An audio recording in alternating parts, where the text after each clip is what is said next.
quand cet album-là est sorti en l'automne 76, ça c'est la version concert, mais l'album est sorti en 76, à l'automne 76 je crois. J'écoutais pas encore ce genre de musique-là. En fait, j'écoutais pas de musique à cette époque-là. En fait, j'étais au sein de ma mère.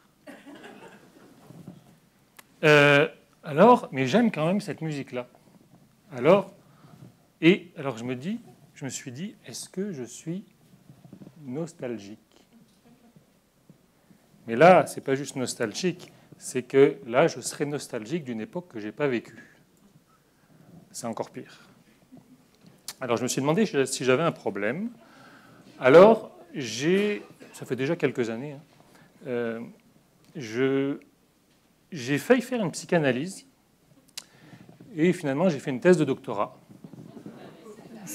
Il y a quand même quelques similitudes. Ça m'a quand même beaucoup aidé.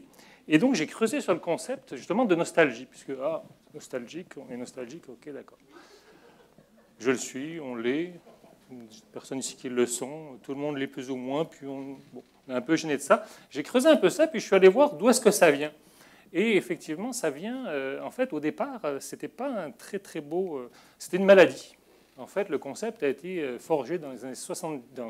pas dans les années 70, je suis tellement crocheté sur les années 70. En fait, dans les années 1670 à peu près, peu de choses près, par un médecin suisse qui s'appelle Johannes Hofer et qui a créé ce mot. À l'époque, ça voulait dire... c'était la même chose que le mal du pays.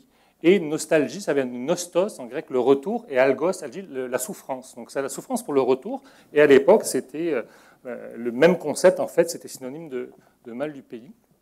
Et d'ailleurs, ce Johannes Hofer, médecin suisse, en fait, lui, ce qu'il constatait, c'est que les soldats suisses, quand ils allaient en mission à l'étranger, ils avaient un mal mystérieux qu'il appelait la nostalgie. Et ce mal, lui préconisait de faire des purges, des saignements, avaler des mixtures, etc. Un peu la médecine de l'époque. Mais il a constaté que les soldats étaient guéris seulement quand ils revenaient dans leur pays d'origine. Donc c'était la seule façon de les guérir. Alors là, je me dis, ok, je suis malade, heureusement que je n'ai pas vécu cette période-là. Ceci étant dit, j'ai mis la main sur sa thèse de l'époque, la thèse de doctorat en philosophie et en médecine. Sa thèse faisait 13 pages. J'ai été nostalgique d'une époque que je n'ai pas vécue.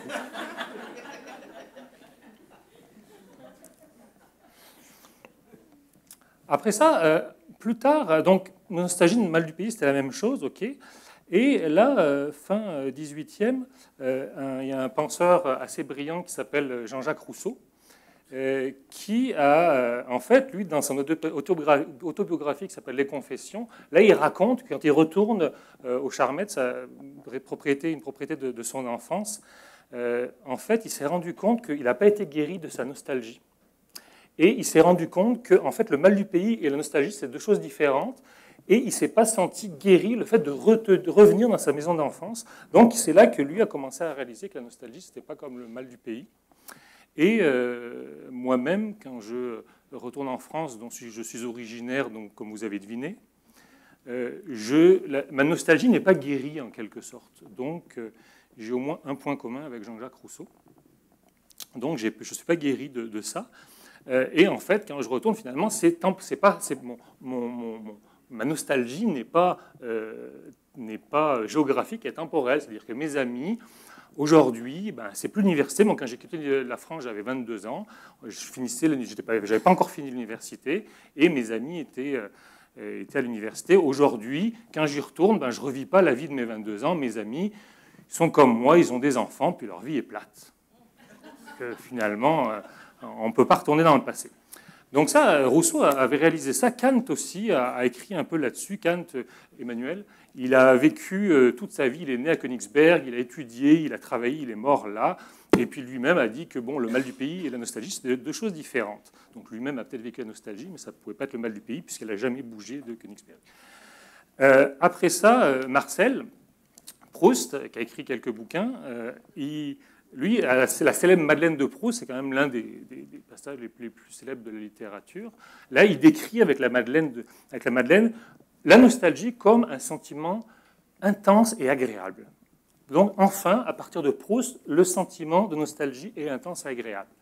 Et là, la littérature, la philosophie avaient beaucoup d'avance sur les sciences sociales parce que ça a pris beaucoup de temps. En fait, en psychologie, en sociologie, la nostalgie était considérée comme un désordre psychologique pendant presque tout le XXe siècle. En fait, c'est en 1979 un ouvrage d'un auteur qui s'appelle Fred Davis, un sociologue, qui a définitivement distingué la nostalgie du mal du pays et qui a considéré définitivement, ça s'était réglé, ce n'est pas une maladie. Sauf qu'en 1979, on n'était pas encore rendu à la nostalgie 2.0 d'aujourd'hui, parce qu'elle est encore considérée comme être nostalgique, c'est être insatisfait du présent ou avoir peur du futur. Donc là, on est en 79, donc on n'est pas encore rendu à la nostalgie 2.0 d'aujourd'hui.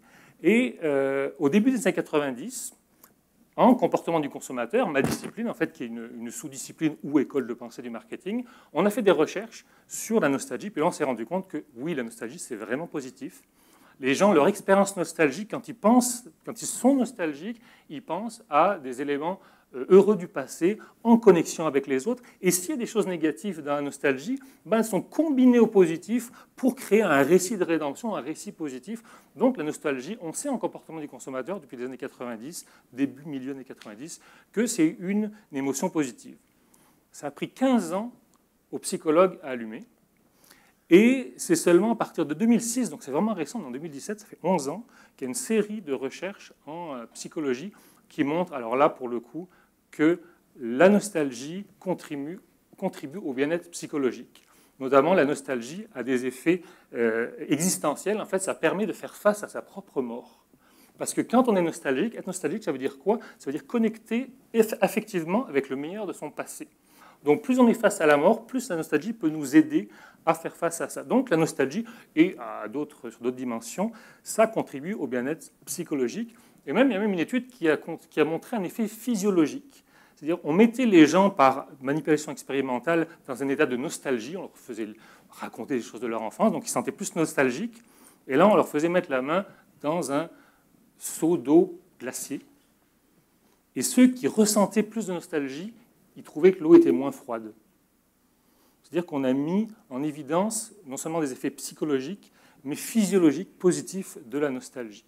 Donc là, c'est là qu'on est rendu depuis une dizaine d'années à peu près sur la recherche sur la nostalgie. Et encore plus récemment, ce qu'on a vu aussi, c'est qu'il n'y a pas de lien entre la nostalgie, et moi dans mes propres études aussi je l'ai montré, il n'y a pas de lien entre l'âge et la nostalgie. Il y a quelques études qui montrent un pic de nostalgie au début de la vingtaine, pour les gens qui quittent leur famille pour aller étudier dans une université dans une autre ville. Un petit pic de nostalgie. Quand on voit un lien entre la nostalgie et l'âge, il n'est pas linéaire, et la nostalgie, il n'y a aucune étude, à ma connaissance, je connais quand même pas mal, qui montre un lien entre l'âge et la nostalgie. La plupart, dont les miennes, ne montrent aucun lien entre l'âge et la nostalgie. Aussi, ce qui est important, c'est qu'il n'y a pas de lien entre la nostalgie et le fait de croire au déclin. Donc le fait de penser que ça va moins bien, que c'était mieux avant, ça va moins bien maintenant et encore pire après, ça aussi, c'est pas lié à la nostalgie. Et en fait, même le fait, la croyance au déclin, c'est un concept qui a deux dimensions et qui ne sont pas reliées. Et moi, dans mes études, j'ai montré que le fait de croire au déclin général des conditions de vie n'est pas lié au fait de croire au déclin de la musique. Dit autrement, ce n'est pas parce que je crois que la musique c'était mieux avant, ce que je crois, que ça veut dire que je crois que tout était mieux avant. Donc ça, c'est un élément important. Et d'ailleurs, et pour changer un peu le visage de la nostalgie, dans mes études, moi j'ai étudié des fans des groupes Led Zeppelin d'une part et ABBA d'autre part, pour des raisons méthodologiques. Donc j'ai des groupes assez distincts pour... J'ai constaté qu'il n'y avait pas de lien entre l'attachement au groupe et l'âge. C'est-à-dire que des gens dans la vingtaine n'étaient pas moins attachés à Led Zeppelin ou à ABBA que ceux qui avaient 60 ans, qui étaient allés au concert. Il y a certains de mes répondants qui sont allés au concert de Led Zeppelin dans les années 70. Il n'y a pas de lien entre l'attachement et l'âge. Donc il n'y a pas d'âge pour être attaché à un vieux groupe. Donc ça, c'est quand même une chose importante. Et là aussi, il n'y a pas de lien avec la nostalgie, avec l'âge. L'âge est lié avec rien. En fait, l'âge n'a aucun rapport avec ça. Donc, déjà, le portrait de la nostalgie, déjà, ça va beaucoup mieux. Déjà, je me suis dit, je ne suis pas fou.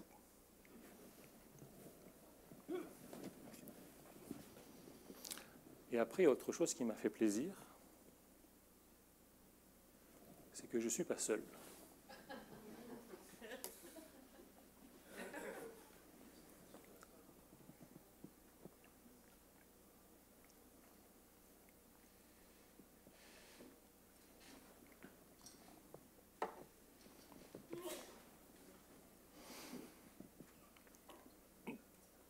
Alors, si on regarde la liste des tournées de concerts les plus lucratives de tous les temps, alors s'ils font de l'argent, ça veut dire qu'ils sont populaires. Les gens vont et payent pour les voir. Qu'est-ce qu'on constate?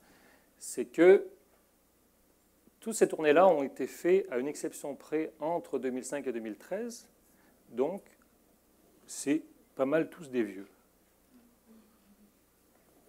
C'est pas mal tous des vieux, donc, qui ont commencé leur carrière il y a longtemps et qui ont fait vraiment, qui ont été populaires entre 2005 et 2013, justement, alors que pour la plupart des observateurs, ils ont eu leur pic de créativité bien avant. Parce que, bon, peut-être que les substances aujourd'hui sont moins efficaces, je ne sais pas, ils sont moins créatifs, ou la société est différente. Donc, ils ont fait... Donc, c'est pas mal tous des vieux, en fait, qui font le plus d'argent. Donc, je ne suis pas seul à aimer les vieux. Et là-dedans aussi, ce qui est intéressant, c'est qu'il y a des groupes comme Roger Waters ou The Police, eux autres, là, ils écrivent même pas de nouvelles chansons. Là. Ils font leur vieux albums. On les connaît, on les a déjà entendus pas mal, mais on va quand même les voir. Hein, Eric? On va voir pareil. Tu l'avais déjà écouté, l'album, avant? J'étais là. Oh ouais, tu étais là. Mais tu avais écouté l'album avant. Rien de nouveau. Je n'ai rien touché du 459 millions. Non, mais tu l'as payé, tu as contribué, par exemple. Tu as contribué, par exemple. Alors, eux, ils ne créent même pas de nouvelles chansons, puis ils font plein d'argent. Puis Michael Jackson, il fait plein d'argent alors qu'il est mort. Donc, il n'y a même pas besoin d'être vivant pour faire de l'argent. Donc, les vieux fonctionnent très bien, finalement. Et non, ce n'était pas les vieux, c'était pas ça. Non. Et la technologie, là... Bon. Autre façon de présenter les choses, j'ai pris les 25 artistes qui ont généré le plus de revenus de concert durant la première décennie 2000. Donc, il y en a qui ont fait une tournée, plusieurs tournées, etc. Mais ce qui m'intéressait, ce n'est pas tant qu'ils aient généré beaucoup de revenus, c'est je les ai classés en fait par début de carrière. Il y en a, ça fait longtemps qu'ils tournent pas mal. Je les ai classés par début de carrière. Et j'ai coupé, vous voyez, il y a un saut entre 83 et 90, donc j'ai coupé arbitrairement là. Et ce que j'ai constaté, c'est le prix moyen du billet des vieux, c'est en moyenne 2 fois plus élevé que les jeunes. Ce que j'ai constaté aussi, c'est que les vieux groupes, je les connaissais tous, puis les nouveaux, j'en connaissais presque aucun. Quand j'ai fait ma recherche, ce que j'ai constaté aussi. Et ça, évidemment, d'un point de vue économique, c'est extrêmement important, parce que ça veut dire que non seulement le vieux se vend bien, mais se vend cher. C'est-à-dire que les gens accordent 2 fois plus de valeur à ce qui est vieux. Donc là, je me sentais déjà beaucoup moins seul. Donc là, ça va beaucoup mieux. Alors évidemment, il a fallu que je me pose la question du pourquoi. Pourquoi tout cet intérêt en fait pour ces vieux groupes et en fait pour les produits rétro en général, hein, que ce soit dans on voit des automobiles rétro, toutes sortes de produits rétro, des vêtements, même des produits électroniques, etc. Et pour ça, faut regarder, jeter un petit coup d'œil sur le développement en fait, des produits rétro. En fait, les premiers produits rétro qu'on a vus, c'est années 60. Ces premières petites vagues qu'on peut voir, en fait, c'est le renouveau de l'art nouveau. L'art nouveau, c'est au début, fin 19e, début 20e, c'est le courant artistique de l'époque. Dans les années 60, il y a eu un renouveau. Donc, à peu près 50-60 ans après. Mais ça, c'était limité aux classes sociales supérieures et puis c'était limité à l'ameublement, la décoration. Donc, ça reste encore très, très limité. Années 70, il y avait, dans les années 70, là, on commence à arriver dans le marché de masse, il y avait un renouveau du rock'n'roll des années 50. Donc déjà, dans les années 70, il y avait déjà une nostalgie pour la musique de 20 ans auparavant. La grosse différence, c'est que c'était 20 ans auparavant et non 50 ans auparavant. Ça veut dire que c'était les gens qui revivaient leur propre jeunesse. Ça, c'était nouveau. Et les films aussi. Il y avait des films déjà, comme Grease ou American Graffiti, des films qui parlaient de peu de temps auparavant. Donc une époque que les gens avaient déjà vécue. Donc là, le rapport au passé est déjà un peu différent, parce que là, on n'est pas dans les musées ou les sites historiques où on parle d'une époque que personne n'a vécue. Là, on parle d'une époque que des gens, une partie importante, la majorité de la population a vécu. Ça, c'est les années 70. Années 80, là, on commence à avoir des produits vraiment de consommation courante, comme des produits, tout ce qui est dans l'agroalimentaire. Là, on a commencé à revoir certaines marques qui ont apparu dans les années 80. Mais c'est vraiment dans les années 90 que l'explosion a eu lieu et que là, que ça a commencé à toucher toutes les catégories de produits. Et une date importante, c'est 98. C'est la sortie de la New Beetle. New Beetle en 98, c'était, elle n'a pas eu un succès commercial extrême, mais symboliquement, c'est pas la première automobile rétro. La première, c'est la Mazda Miata en 91-92. Sauf que là, c'était une automobile iconique d'une époque qui est revenue à une époque suivante. Donc, c'était, et là, la grosse différence encore, là, il y a un changement majeur, c'est que là, le rétro, les produits rétro touchent les catégories de produits qui sont orientés vers la technologie et la nouveauté. Avant, c'était la nourriture, c'est une chose, les produits artistiques, c'est autre chose, mais là, ça touche des catégories de produits qui normalement sont orientés vers la nouveauté, l'évolution constante, etc. Moi, dans mes études en marketing, on m'avait dit que le marketing, c'est la nouveauté, l'innovation. Les gens veulent de la nouveauté, de l'innovation. J'ai quand même étudié dans une bonne université, à l'UQAM, à HEC, etc. On m'a tout dit ça. Puis là, je me dis, merde, les gens aiment les vieilles affaires. Donc ça, c'était quand même un peu... J'en ai voulu à mes profs longtemps de m'avoir enseigné des trucs. Donc ça, c'est vraiment eu à cette époque-là. Donc l'explosion, c'est années 90. Et qu'est-ce qui s'est passé dans les années 90? C'est là que vraiment tout a vraiment explosé. Il y en a un petit peu avant, mais années 90, ça a vraiment partie exponentielle. Puis années 2000, on a atteint des sommets. Années 90, d'abord, les baby-boomers, encore eux, les premiers baby-boomers atteignent la quarantaine. À 40 ans, on commence à être vieux. On commence à regarder en arrière. Et on commence à avoir atteint un certain niveau dans la vie, etc. Puis on commence à regarder en arrière. Les enfants ont un peu grandi, nous laissent un petit peu respirer. Là, on commence à regarder en arrière. Donc là, effectivement, il y avait les baby-boomers qui voulaient revivre leur jeunesse. Ça, c'est vrai. Il y avait aussi la chute de l'Empire soviétique. Donc là, il y a comme une reconfiguration géopolitique majeure qui a eu lieu et ça c'est une des explications les plus populaires, ça crée de l'anxiété sur le futur, c'est vrai, mais ce n'est pas la raison principale à mon avis, et c'est vrai que bon, il y a des changements majeurs, donc on regarde en arrière, et puis c'est la fin du siècle. Et en fin de siècle, comme en fin d'année, ben, on a tendance à regarder en arrière, c'est le bye-bye. Alors les années 90, c'est le bye-bye du XXe siècle, et c'est même le bye-bye du deuxième millénaire. Le bye-bye du deuxième millénaire.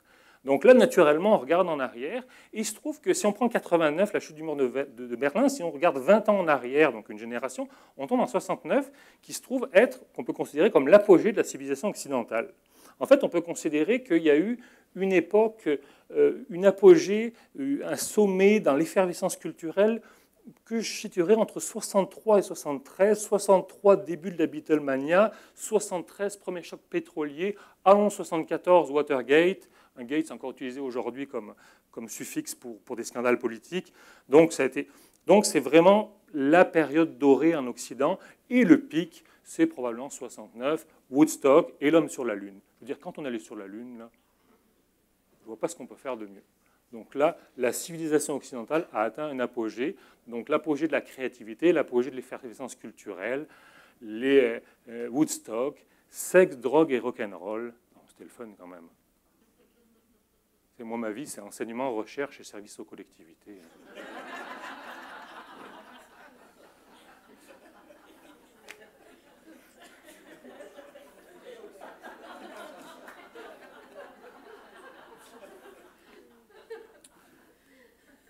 Donc là, on a atteint ce pic-là. Effectivement, les années 70, fin 60, début 70, ont vraiment un attrait particulier pour beaucoup, là, et pour cause. Donc moi aussi, je suis nostalgique d'une époque que je n'ai pas vécue. J'aurais voulu vivre ça. Mais alors attention, ce n'est pas parce qu'on dit que cette époque-là était merveilleuse et puis qu'on aimerait, etc., que tout était mieux avant, effectivement. Écoutez, moi, quand ma mère est née, les femmes n'avaient pas le droit de vote en France. Quand mes parents se sont rencontrés, la pilule était interdite en France. Quand ma belle-mère a étudié pour être infirmière, l'homosexualité est une maladie. Moi, quand commencé l'université, ça fumait dans les couloirs d'université. Alors non, je crois qu'il y a des choses qui vont pour le mieux. Alors on peut considérer qu'on peut s'ennuyer, puis avoir l'impression d'avoir raté des choses et vouloir vivre, mais c'est juste une volonté comme ça. Ça ne veut pas dire qu'on dit que tout était mieux avant. Alors on dit que c'était bien avant, pas nécessairement que c'était mieux avant. Et c'est ça, à mon avis, la distinction importante. Être nostalgique, c'est pas c'était mieux avant, c'était bien avant.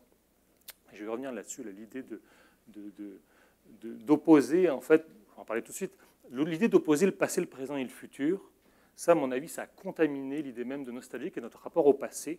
Et ça, pour moi, ça vient du siècle des Lumières. En fait, ça vient de toute la question de la modernité et du progrès. Et quand on croit au progrès, on croit qu'on va vers le mieux. Et donc, si on va toujours vers le mieux, regarder en arrière, c'est mal vu. Tu regardes en arrière, pourquoi tu n'aimes pas le présent, tu n'aimes pas le futur? Non, je peux considérer qu'on a perdu des choses. Le vinyle, c'était bien. Le marché nous a comme poussé à jeter nos vinyles, mais finalement, on aimait ça. Donc, on peut considérer qu'il y a un prix à payer pour le progrès. Donc oui, il y a un progrès. Moi, je crois au progrès général de la société, mais je crois aussi qu'il y a un prix à payer et que par la marge du progrès, on perd des choses qui étaient très bien auparavant et qu'on a perdu. Donc aimer le passé, ça ne veut pas dire ne pas aimer le présent et de ne pas aimer le futur. Donc ça, et puis on peut mettre tout ça, bon, évidemment, la question du progrès, on peut chapeauter ça, toute la question de la postmodernité, le fait que tout a déjà été inventé, on ne peut plus juste reprendre les choses du passé pour les combiner, toute la question de l'authenticité, la musique aujourd'hui beaucoup moins authentique, etc. Il y a toutes, évidemment, ces questions-là. Donc ça, c'est vraiment, dans les années 90, il y a vraiment une conjoncture historique qui explique pourquoi est-ce que tout d'un coup, le passé est revenu, et est revenu sur les marchés en fait, commerciaux. Mais ça, c'est les explications que je dirais structurelles. Non, conjoncturelles, conjoncture. Mais j'ajouterai des questions structurelles en fait, de ce qu'est le passé. Quand on y pense, le passé c'est intéressant parce que le passé, c'est l'altérité. Le passé, c'est quelque chose de différent, mais le passé, contrairement au futur, il est différent mais familier. Puis aujourd'hui, là, quand on pense aux défis écologiques, démographiques qui s'en viennent dans les prochaines années, c'est vrai que c'est plus le fun de penser au passé. Alors le passé, c'est familier, différent en même temps, c'est étrangement familier le passé. Donc c'est vrai que c'est quand même attirant en soi de voyager vers le passé, c'est plus le fun que de voyager vers le futur. En plus de ça, le passé, il reste inaccessible. Hein. Mettons, si vous prenez une voiture aujourd'hui, une Fiat 500 ou une Mini, etc., et que si vous avez conduit l'équivalent il y a 40 ans, vous n'aurez pas la même sensation parce que c'est une voiture moderne qui n'est plus du tout comme avant. Ou si vous êtes allé récemment dans un concert des Rolling Stones, je ne suis pas allé dans les années 60, mais j'imagine que c'était assez différent. Donc plus on s'approche du passé, plus on est proche de toucher et de revivre le passé, plus on réalise que le passé est inaccessible et qu'on ne peut pas revivre le passé. Donc, et c'est ça qui nourrit le désir du passé, c'est que plus on s'en approche, plus il est inaccessible, donc plus il devient attirant. Donc le passé, c'est l'altérité, c'est un désir constamment renouvelé, et puis c'est le sens, en fait. Le passé, c'est l'histoire, c'est le sens, ça veut dire quelque chose, on se reconnecte à notre passé. Donc le passé, c'est le fun, je veux dire, je ne vois pas pourquoi on a... Enfin si, je sais pourquoi, je vais revenir là-dessus, on a comme laissé le passé, en quelque sorte, de côté, partir. Donc voilà, où est-ce qu'on en est? Le passé, aujourd'hui, c'est... Donc la nostalgie, pour moi, on se réconcilie avec la nostalgie, on se réconcilie avec notre passé. Mais ceci étant dit, quand on parle de vinyle, j'en ai un là, mais là c'est un album double, et aujourd'hui c'est rare les albums doubles, les gens ne prennent pas le temps d'écouter. Le vinyle. Alors évidemment, pourquoi le retour du vinyle? Alors, le marché nous a dit à un moment donné, jetez ça à la poubelle, parce que ce n'est pas un bon son. Maintenant, il y a des CD, c'est bien meilleur, le son est meilleur, il y a beaucoup moins besoin de s'en occuper, ça dure plus longtemps, enfin, pour toutes les raisons. Puis on a tous fait ce qu'on nous a dit de faire, on les a balancés, ou on les a remisés, il y en a qui en ont gardé, là, on les a remisés, etc. Donc le marché, en passant, le marché n'est pas bienveillant envers nous. Hein. C'est évidemment l'industrie de la reproduction musicale voulait nous faire acheter des supports, évidemment. Mais donc, on a dû mettre ça de côté, puis aujourd'hui, ça revient, cette affaire-là. Et puis là, la nostalgie.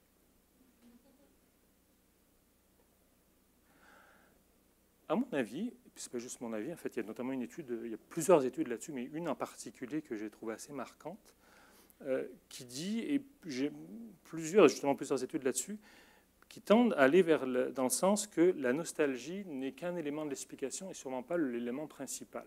En fait, l'attrait de cet objet-là, d'abord, c'est que c'est un objet. Contrairement au fichier MP3, il peut se manipuler, on peut le toucher, le voir, le sentir. Donc il y a un rapport à l'objet.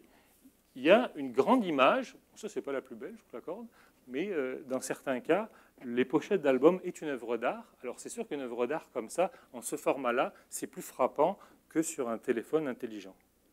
Donc il y a le rapport sensuel à l'objet, le toucher, le sortir, etc.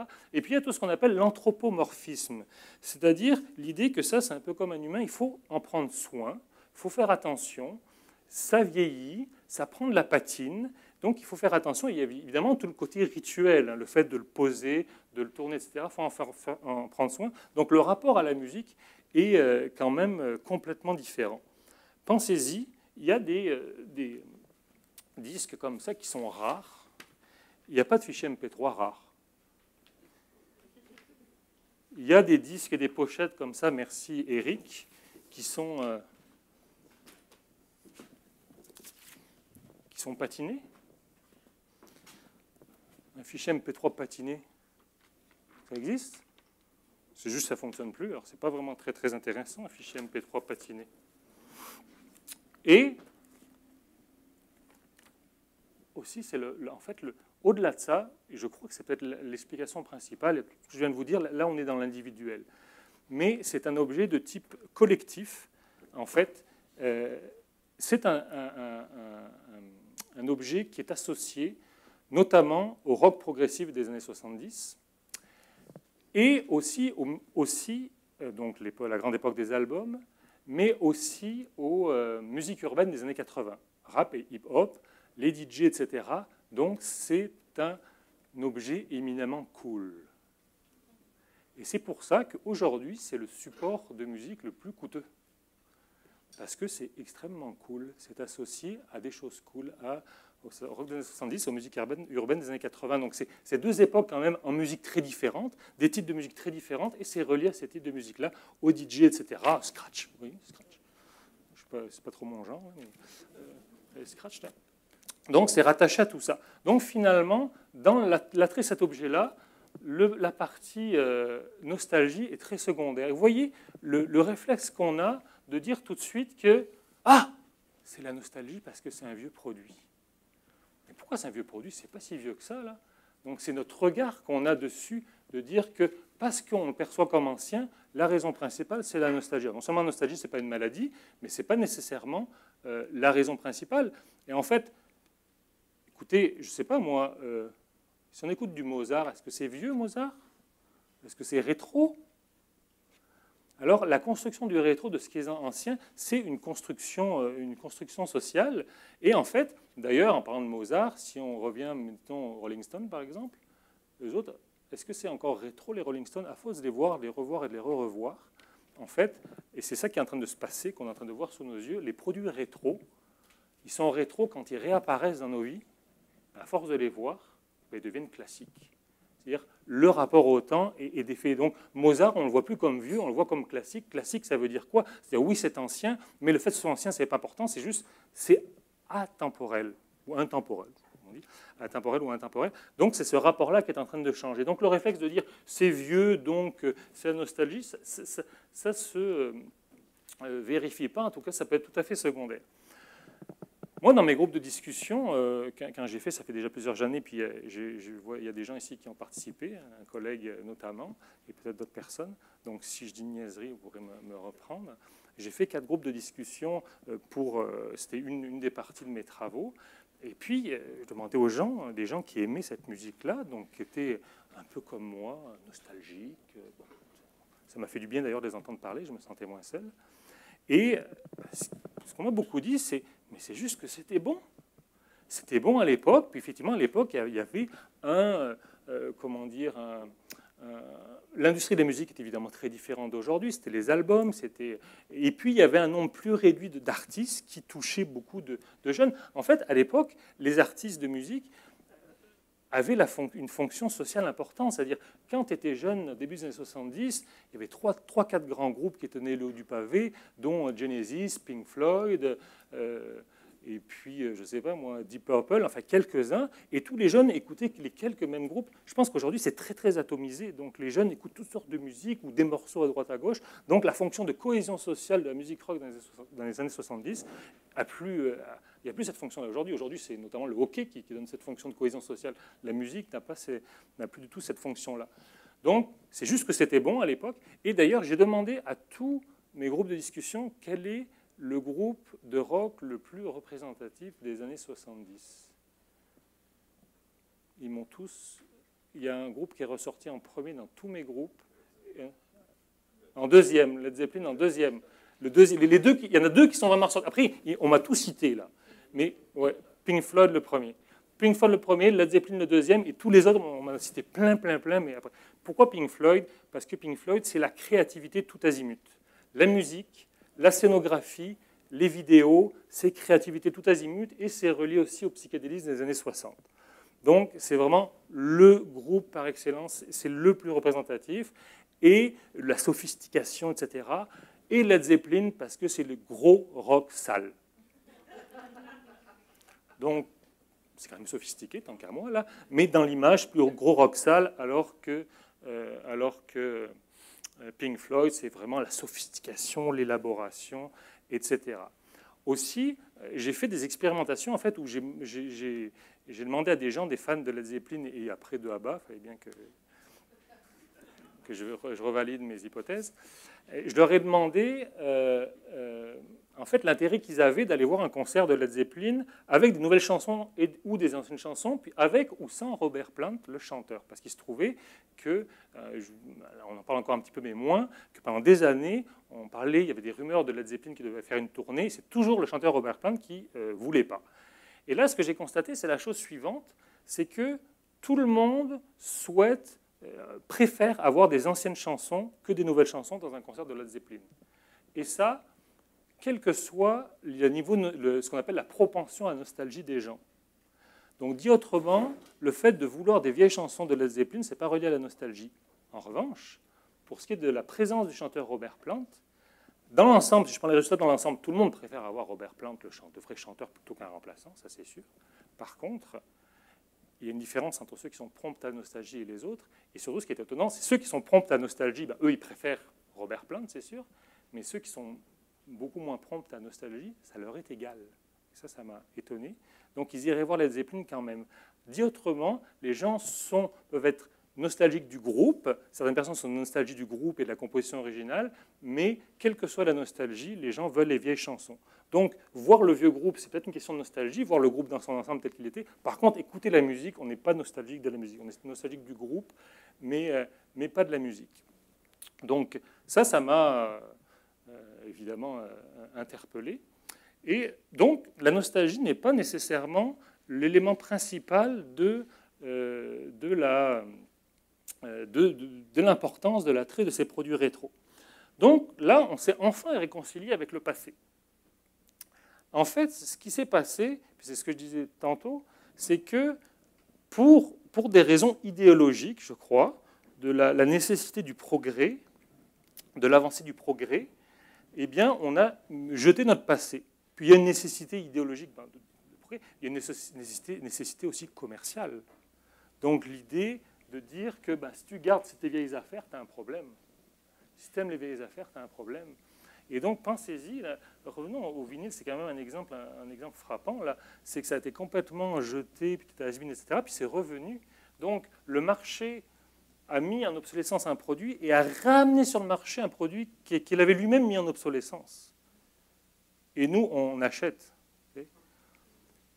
Donc le marché n'est pas bienveillant envers nous. Le marché, en fait, c'est juste des opportunités. À chaque nouveau support technologique, après le fichier MP3, le fichier MP3, l'industrie a un peu moins retiré d'argent de ça, c'était un peu plus problématique, mais les gens ont beaucoup moins on a acheté un petit peu à chaque fois. Donc finalement, le passé, si on est nostalgique, en fait, c'est un privilège d'être nostalgique. Pensons-y bien, on peut être nostalgique que d'éléments positifs du passé. Donc si je suis nostalgique, c'est bon signe. Ça veut dire que j'ai des choses positives dans mon passé. Donc être nostalgique, c'est positif. C'est se connecter avec son passé, c'est ça. D'ailleurs, j'étais il y a quelques jours à un congrès en France, puis j'ai fait un petit crochet chez mes parents, et il se trouve que on est dans un changement important. Mon père est âgé, il est placé, on va vendre la maison, et j'ai dû faire rapidement, j'avais très peu de temps, j'ai dû faire le ménage de ma chambre que j'ai quitté à 22 ans, puis qui n'a pas bougé.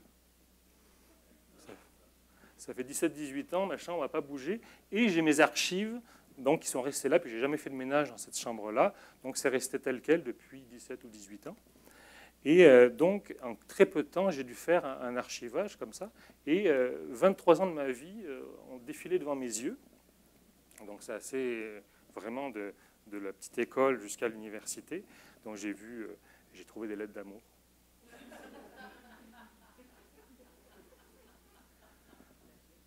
Même des lettres de gens dont je ne me souvenais plus. J'ai pas eu tant que ça, là, mais et je les ai gardées parce que je me dis je n'aurai probablement plus jamais des lettres d'amour. Donc bref. Et donc j'ai vu toute ma vie défiler. Et puis là, j'ai évidemment été nostalgique. Puis là, maintenant, je suis à l'aise avec ça. Ça peut être un problème. Mais je me suis vraiment dit ce que je savais déjà d'un point de vue théorique, je l'ai vécu par moi-même, c'est que j'ai vu que, à très peu de choses près, j'avais vraiment eu une enfance, une adolescence heureuse, et c'est pour ça que j'étais nostalgique. Et quand on se replonge dans son passé, être nostalgique, c'est là que j'ai vécu, je le savais déjà, mais j'ai vécu le fait qu'être nostalgique, c'était vraiment un privilège. Donc, en fait, finalement, je pense que je vais terminer là-dessus. On va se garder plus de temps pour la période de questions. C'est ce que je me dis. Au début, en fait, je pensais qu'être nostalgique, en fait, c'était une maladie, comme c'était au départ. Hein, ça fait quand même, la nostalgie a été une maladie a été considérée au début comme une maladie et après un trouble psychologique pendant une grande partie de pendant plus de 300 ans finalement. Et là, finalement, ce que j'ai réalisé, c'est qu'être nostalgique, c'est pas être comme un fou,